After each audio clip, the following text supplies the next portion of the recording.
Eee, Kemarin ngobrol sama temen lagi, temanya ngobrol aja ya. Sebelum saya bikin video ini bahwa saya, eee, nyatakan bahwa setiap konten saya itu rata-rata itu sebenarnya hanya opini ya. Jadi itu hanya, dari sudut pandang saya, terutama saya pribadi.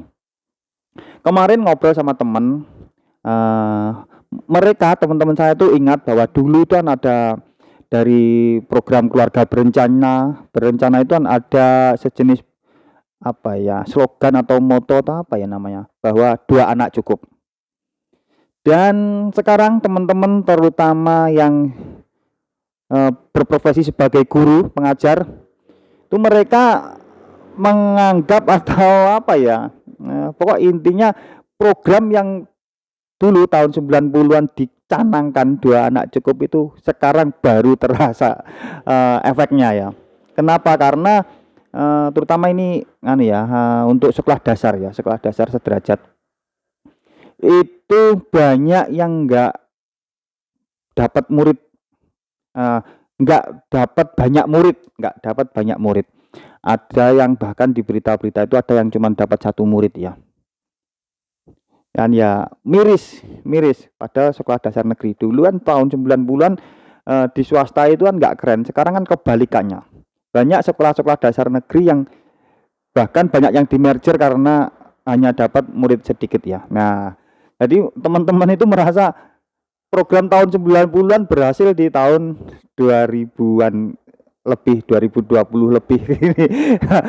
Gini, saya nanti akan berbicara sebagai seorang, apa ya, wali murid dan kebetulan profesi saya sebagai fotografer, jadi sering, moto di sekolah-sekolah mulai dari PAUD sampai SMA, bahkan sampai perguruan tinggi ya, banyak. Jadi saya sering keluar masuk sekolah-sekolahan.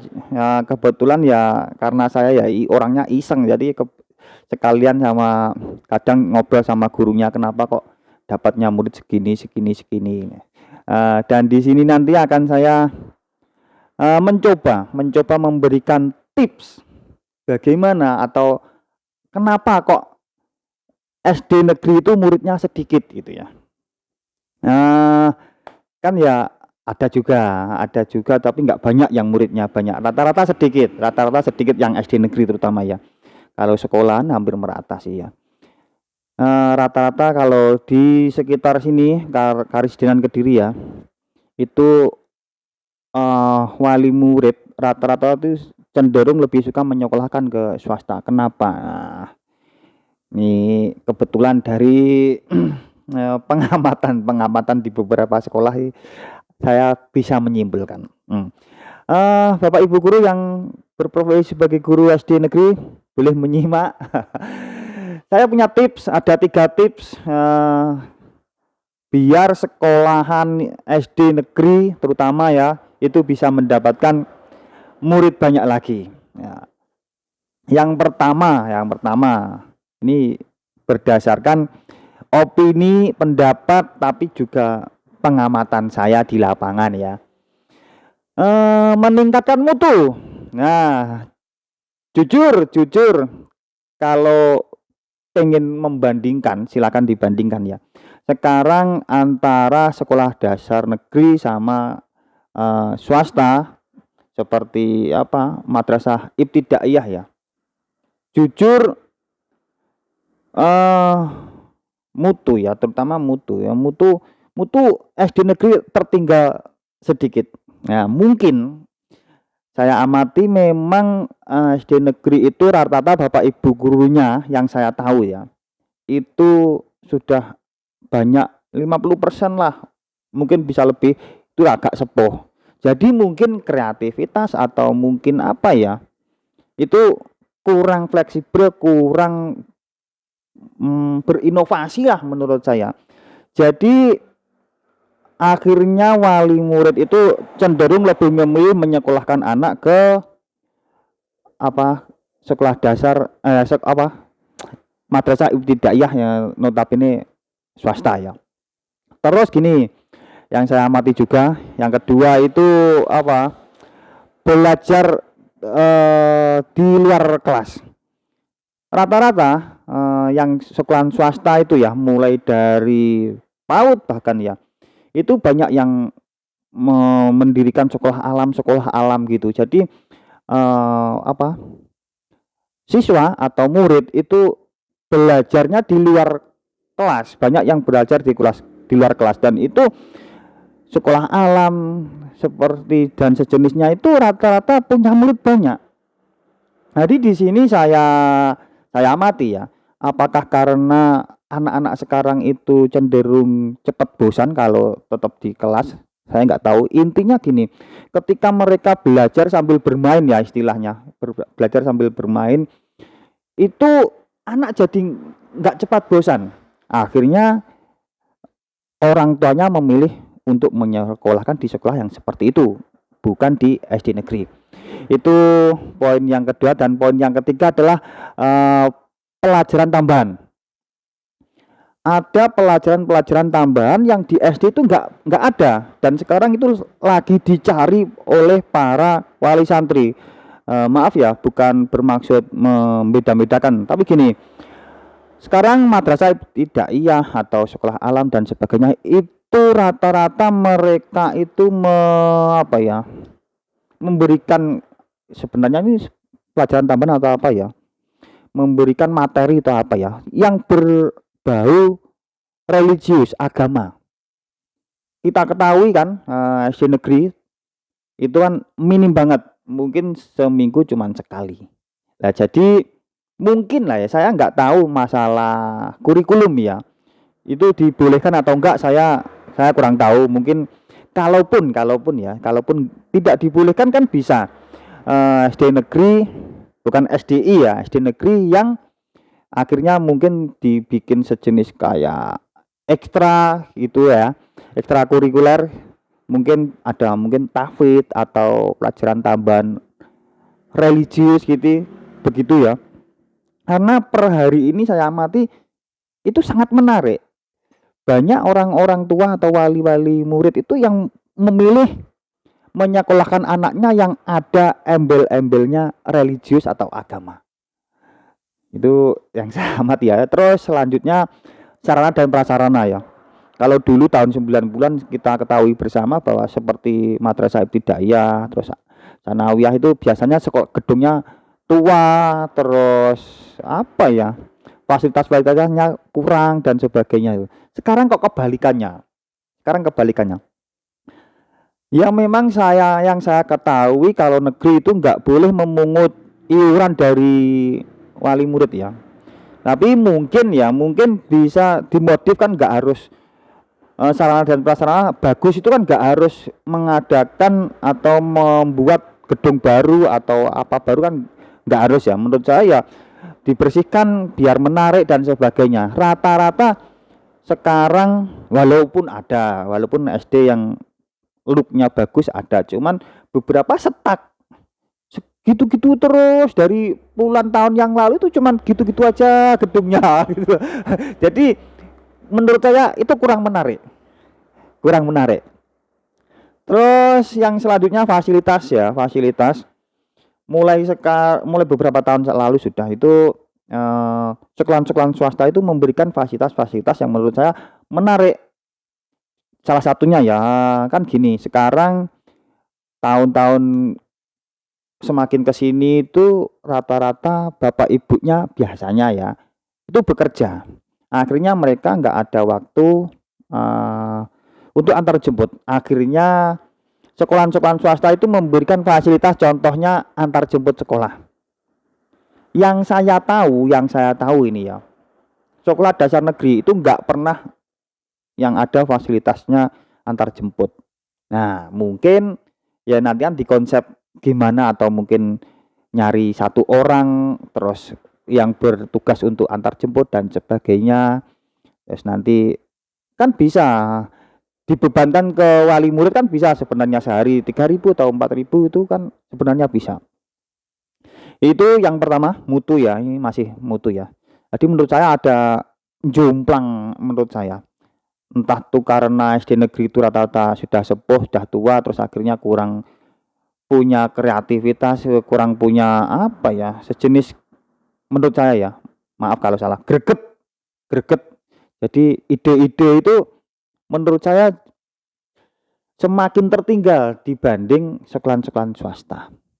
Terus yang kedua, lagi-lagi ini sering sekali saya bahas di podcast saya ya. Sosial media sudah sekitar 6 sampai 7 tahun yang lalu.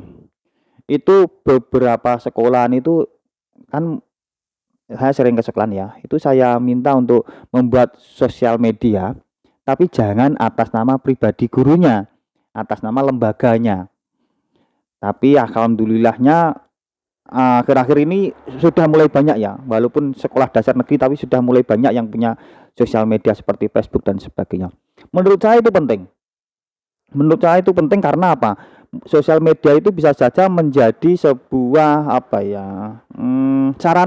Sarana untuk LPJ,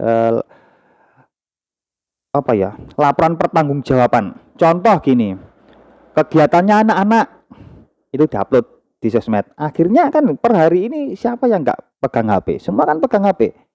Jadi bapak ibu wali muridnya itu bisa memantau mutu kualitas kegiatannya anak-anak itu hanya melalui sosmed mereka. Akhirnya mereka berteman dengan sosmed lembaganya. Ini menurut saya menarik loh. Akhir-akhir ini sudah mulai ada.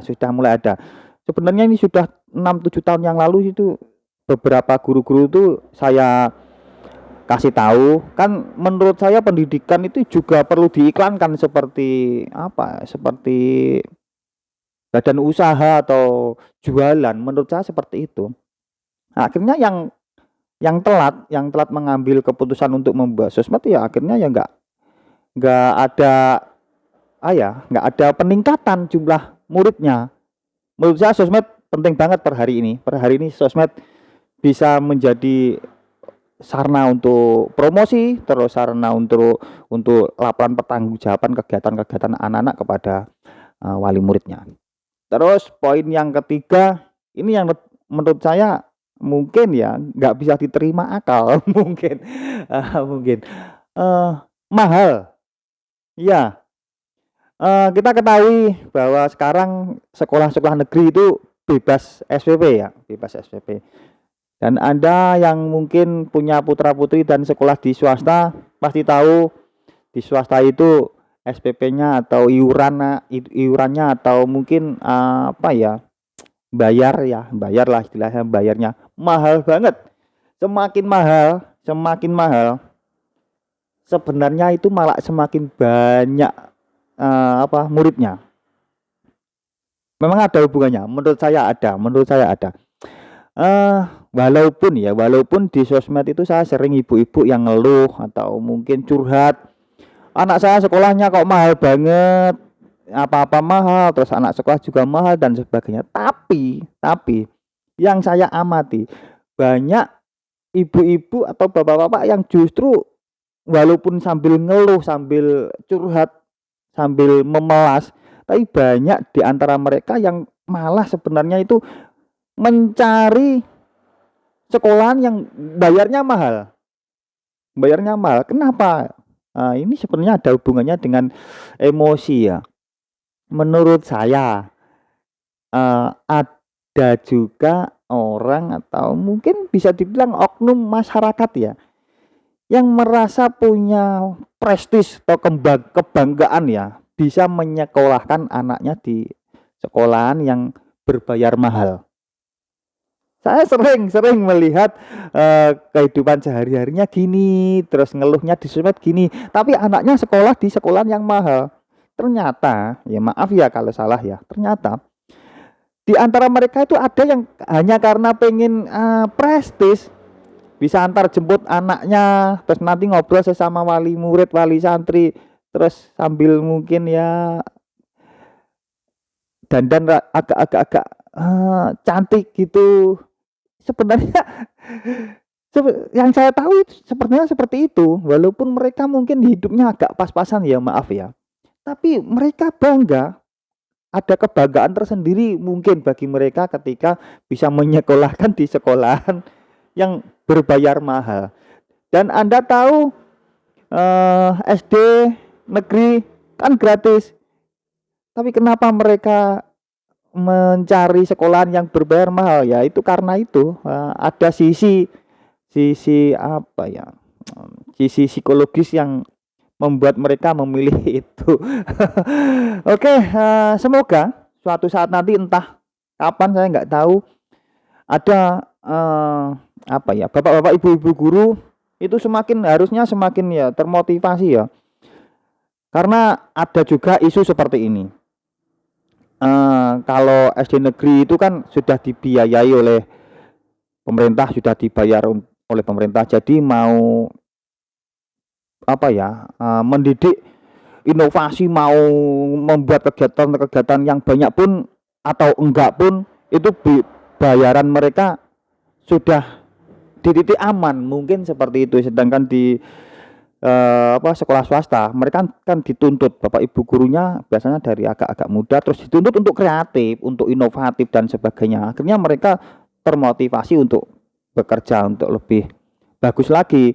Kalau enggak inovatif, enggak kreatif, yayasan akan mencari guru-guru baru yang lebih bagus lagi. Ya mungkin seperti itu ya. Kalau salah ya saya lagi-lagi minta maaf. Cuman yang saya amati seperti itu. Memang SD itu semakin nggak diminati ya karena itu sudah tua, sudah nggak terlalu produktif. Biasanya mengoperasikan komputer nggak bisa.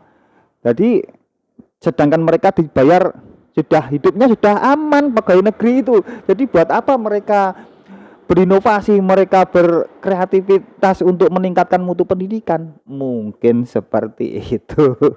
Kalau ada salah saya mohon maaf. Semoga para penonton senantiasa diberi S3, sehat, seneng sugih, sehat, bahagia dan kaya raya. Amin. Terima kasih yang sudah menonton. Terima kasih.